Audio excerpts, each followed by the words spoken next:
আমরা প্রতিদিন যে টুথপেস্ট ব্যবহার করি সেই টুথপেস্টের বাংলাদেশে যে ব্যবহৃত টুথপেস্ট আছে সেগুলোর মধ্যে 34টি ব্র্যান্ড আছে বা 34টি টুথপেস্ট আছে।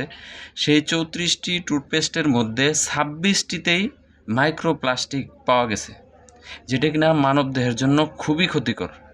আমরা এখন আসলে কোথায় যাব? এই দায় আসলে কার?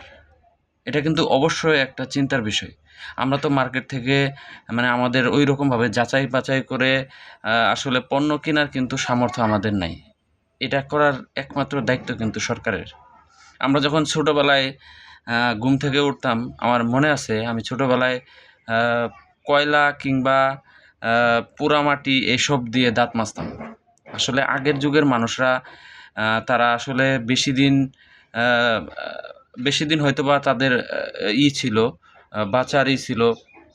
যদিও হায়াত মওতের কথা সবই উপরওয়ালার হাতে, কিন্তু তারপরেও আমি বলতে পারি তাদের শক্তি সামর্থ্য কিন্তু অনেক বেশি ছিল। কারণ তারা বিশেষ করে কেমিক্যাল মুক্ত খাবার কিন্তু তারা সবসময় খেত।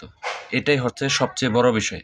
তারা কিন্তু আমাদের মতো এই 2026 সালের মতো তারা কিন্তু টুথপেস্ট দিয়ে দাঁত ব্রাশ করতো না।